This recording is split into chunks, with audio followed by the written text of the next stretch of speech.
E aí galera do 8º ano, o professor Jairo chegando para mais uma aula de filosofia.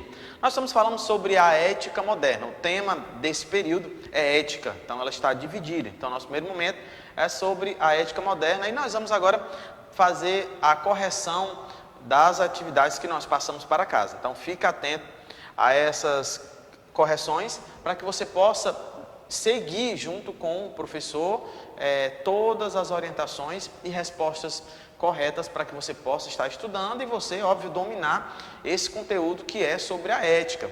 Sabemos que a discussão sobre a ética ela é muito forte e mesmo assim as pessoas ainda não têm uma certa definição do que é ética. Então, durante as nossas aulas nós estamos trabalhando sobre essa temática, então fique atento. Vamos lá, as perguntas? Bem, eu passei para casa algumas questões boas de se responder e a primeira pergunta diz assim: cite duas atitudes presentes no texto. Então existe um texto acima dessas questões que está falando justamente sobre essa relação da igreja, do cristianismo. Então vamos lá, a pergunta: cite atitudes presentes no texto que eram características do Renascimento. Então está se referindo ao Renascimento. Então nós vamos estar trazendo a resposta. Espero que você tenha lido esse texto e que você possa trazer essa resposta nesse exato momento. Então vamos lá para que você possa estar conferindo aí sua resposta.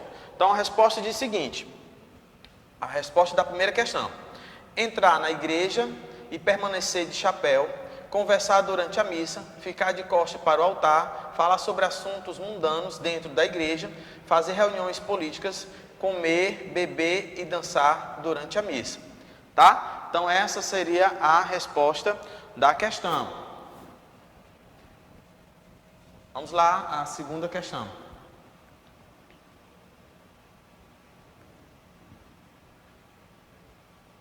Por que essas atitudes, olha aqui, por que essas atitudes poderiam ser tomadas durante o Renascimento, mas não no período anterior a ele? Então vamos lá, a resposta, nós estamos falando sobre o Renascimento. Então vamos lá, diz assim: as ações podem ser justificadas por meio das ideias do Renascimento, que valorizam mais o ser humano do que a imagem de Deus.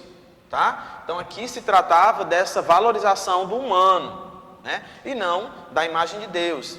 E pela perda de poder da Igreja Católica. Então começa aqui um processo do declínio, do declínio em relação não à fé, não à estrutura eclesiástica, não, mas sim uma estrutura de poder absoluto que se tinha sobre as pessoas. Então, a terceira questão é: qual é a grande mudança sinalizada por meio das atitudes mencionadas no texto? Então, nós estamos falando de mudança, e essas mudanças elas estão sendo sinalizadas no texto. Então, a pergunta é justamente para que você traga quais são essas grandes mudanças que estão apresentadas no texto. Então, vamos lá para a resposta, tá? Para que você possa... Terceira questão: a mudança de pensamento do teocentrismo para o antropocentrismo.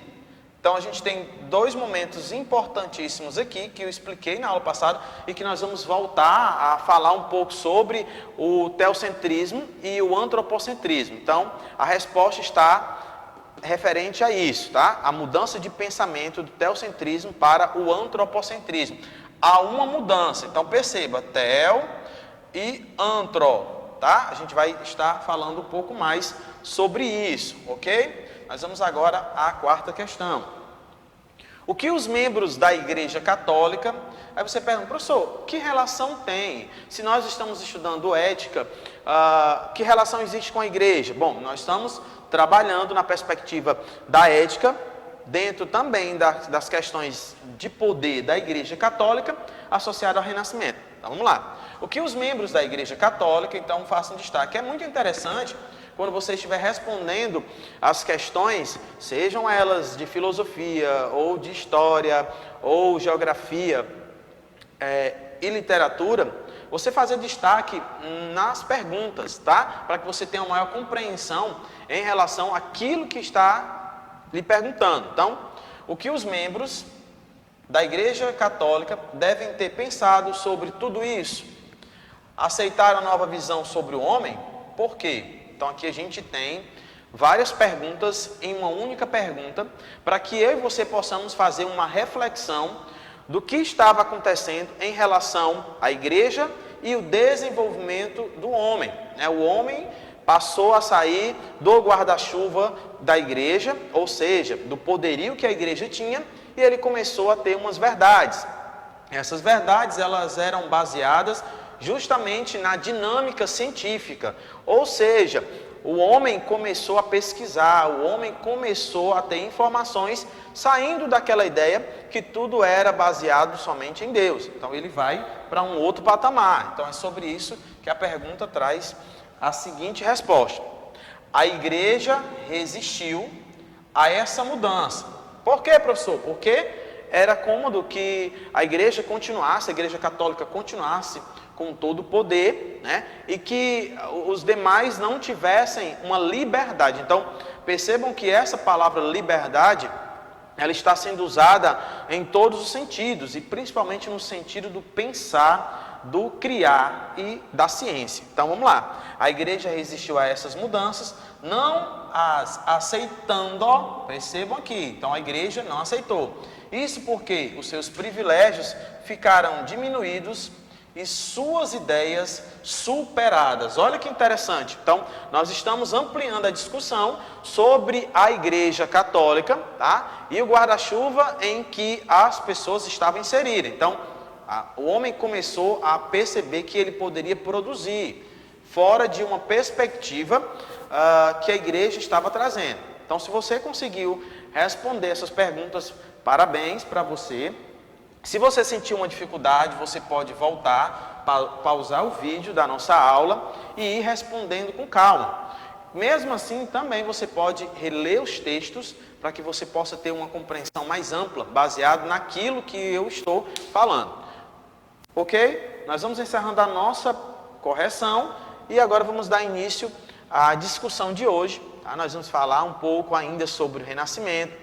Nós vamos falar um pouquinho sobre o período de transformação, em que o homem está inserido, quando o homem começa a ampliar a sua discussão científica, e aí ele traz essas verdades para o seu dia a dia. Então ele tem um rompimento nesse exato momento de pensamento de independência. Então ele passa a ser independente diante do seu pensamento, diante da sua atuação, diante de fatos importantes para o desenvolvimento da humanidade. E é por essa razão que nós hoje estamos aqui, porque pessoas no passado começaram a ser influentes no sentido de produzir material palpável, material científico, para que nós pudéssemos hoje desfrutar dele. Então nós vamos falar hoje ideias sobre os astros. Então o que é isso? Nós vamos trazer essa abordagem. Diz assim: no Renascimento, ainda falando sobre o Renascimento, ocorre mais uma grande mudança no pensamento vigente, a negação do geocentrismo. Então vamos lá. Teoria. O que é o geocentrismo, professor? Vamos lá. Então o que é? Teoria que defende a ideia de que a Terra era o centro do universo. Olha aqui, a ciência começando a falar por si só, sem precisar ser tão dependente de uma perspectiva de uma igreja. Então vamos lá. E a defesa do heliocentrismo. O que é isso, professor? Teoria que afirmava ser o Sol a estrela em torno da qual giravam os planetas. Então nós temos aqui duas teorias. A primeira teoria, geocentrismo, e a segunda teoria do heliocentrismo. Então a gente já começa uma discussão bem acalorada, trazendo dois pensamentos, duas teorias. Então é bom que isso aconteça para que a gente possa discutir sobre o assunto, para que eu e você possamos ter uma maior compreensão.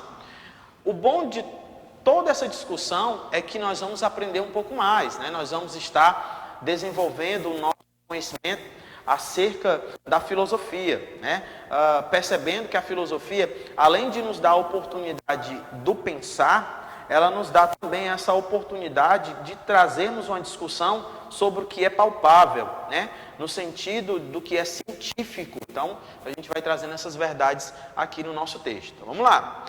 O que acontece nessa perspectiva dessas ideias sobre os astros, que é justamente o que nós estamos falando. Essas ideias sobre os astros é justamente o heliocentrismo e também aqui o geocentrismo, são as duas teorias. Então, o primeiro que nós vamos estar falando é o seguinte: o primeiro a fazer essa observação foi o filósofo e matemático Nicolau Copérnico.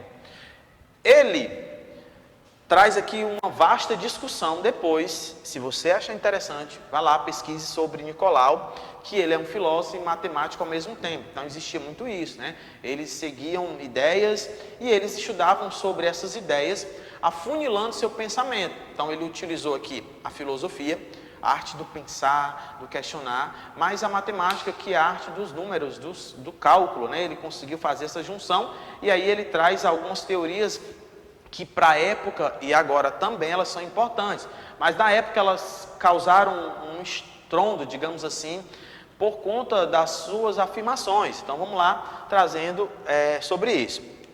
Então ele diz o seguinte: ele refutou a tese cristã, que era a base de argumentos bíblicos e dogmáticos.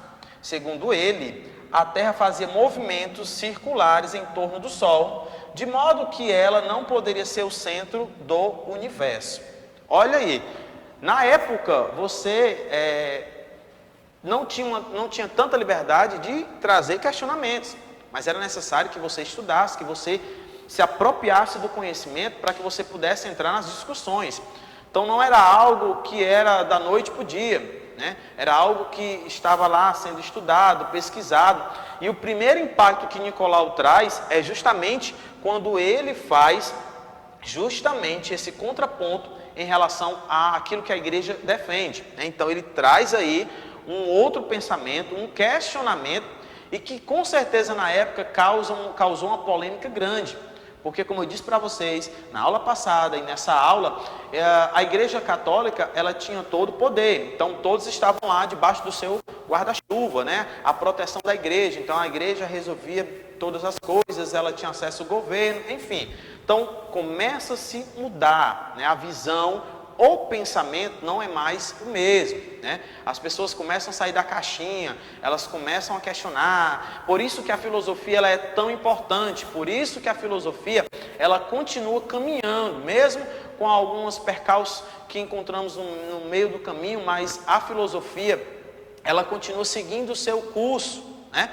Está lá, ela serve justamente para isso, para que eu e você possamos pensar, para que eu e você possamos questionar, né, as teorias, os argumentos que são colocados, seja na esfera do governo, ou seja algum autor que traga um questionamento. Isso é de grande importância e de grande valia para que os nossos dias possam ser melhores. Mas voltando para cá, nós temos aqui uma ideia de Nicolau, em que ele justamente tem a tese, ele vai lá contra a tese cristã, que ele diz o seguinte, que era baseado em argumentos bíblicos, a da igreja e dogmas. Então ele diz o seguinte, ele diz que a Terra fazia movimentos circulares em torno do Sol, de modo que a Terra, não poderia ser o centro do universo.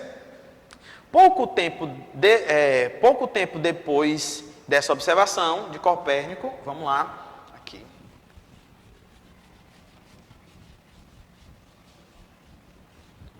Os estudiosos, olha aqui, concluíram que o Sol também não era o centro do universo, e sim uma estrela entre muitas. Outras conclusões a que os estudiosos chegaram foram, então vamos lá, diz o seguinte: a velocidade com a qual um planeta se move é relativo à distância a que ele se encontra no Sol. Então começaram a surgir novas teorias, novos conhecimentos, pessoas começaram a estudar e trazendo várias teorias, diferente daquilo que a igreja estava explorando. Então vamos lá da sequência. Quanto mais próximo, mais rápido. Os movimentos do planeta em torno do Sol não são circulares, mas elípticos. Na época, Copérnico não poderia ter essa convicção, até porque os instrumentos que eles tinham na época não davam a essa condição para que eles pudessem contemplar de fato os planetas. Vamos lá, dando sequência. Tá? Espero que vocês estejam entendendo essa relação dos astros com essa questão da ética, tá? Então vamos lá, a era moderna. Assunto fantástico para que a gente possa estar discutindo nessa aula de filosofia. E eu, como professor de filosofia de vocês, estou estimulando vocês a buscarem maiores informações, tá? Para que vocês não fiquem presos somente a verdades que talvez terceiros, pessoas tenham falado para vocês. A gente precisa sair daquele achismo, né? Nós precisamos sair daquilo que muitas vezes são colocados diante de nós. Ah, alguém me falou, ou fulano me falou. Não, é necessário que a gente passe a ler, é necessário que a gente tenha isso como instrumento do nosso dia a dia. Vamos lá. A modernidade, situada historicamente entre o século 17 e 18, passa por um longo processo de reestruturação na história do pensamento e tem sua origem com o Renascimento.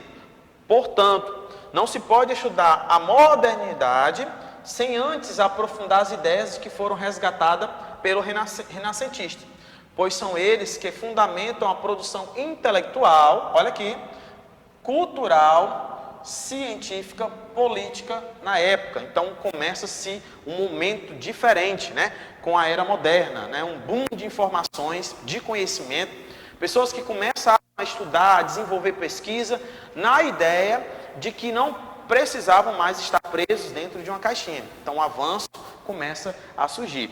E a filosofia? A filosofia, ela vem justamente nessa ideia de fazer com que o homem passe a pensar, que o homem passe a explorar o seu conhecimento, que o homem não fique preso, né, acerca das informações. Nós vamos para as últimas análises aqui do nosso material, tá? Nós vamos trazer aqui o nosso organograma, como está dividido essa questão da ética moderna. Então, na página lá você vai ter acesso, você pode ir lá para o seu livro, tá? Na página 411, nós vamos, todos os livros de filosofia, eles trazem esse esquema, que é um organograma, que traz uma definição para que você possamos entender melhor o conceito de ética moderna. Então, ética moderna relacionando conceitos. Então, a ideia aqui é que eu e você possamos relacionar esses conceitos. Então, nós, para que a gente possa compreender aqui. Diz o seguinte, ética moderna, ele faz uma relação, ética moderna com o seu, que é o contexto histórico, tá? Desse contexto histórico, ele vai partir para o contexto histórico e transição, tá? Transição, o contexto histórico, transição, e aí ele vai do período quê? Período medieval. Então, daqui do período medieval, ele começa a ter uma ideia que vai para o Renascimento, tá? Então, perceba que o Renascimento está próximo. Daqui, ele parte do Renascimento para a base, que vai chegar para a modernidade. Também aqui, ele desenvolve, vamos ver aqui do Renascimento, ele criou novos padrões éticos e morais. Então percebam que começa a se sair de uma caixinha, né? Se sai de uma caixinha aonde não se tinha o poder do pensamento. Então vamos lá. O Renascimento também ele buscou o conhecimento em diversas áreas. Olha aí. Então as grandes teorias que surgiram na época trazem com que o homem busque diversas áreas. O Renascimento também definiu o humanismo, valorizando quem? O indivíduo. O homem começou a ser valorizado por seu conhecimento, por sua pesquisa. Hoje, exemplo disso, os grandes cientistas, né? Os médicos. O Renascimento também resgatou valores gregos, mas a gente se concentra agora nesse processo. Ou seja, valorizando o indivíduo. Atuante aonde? Olha que interessante, na cultura, na arte, na ciência e na sociedade. O homem sai lá, como eu disse, do guarda-chuva e ele passa a investir no conhecimento, né? Ele tem ele começa a ampliar o seu conhecimento, né? E aí ele traz essas informações importantes para o seu dia a dia. Ok? Essa foi a nossa aula de filosofia, falando sobre ética moderna, explorando um pouco sobre as teorias, e eu vou ficando por aqui. Um forte abraço a vocês, até o nosso próximo encontro.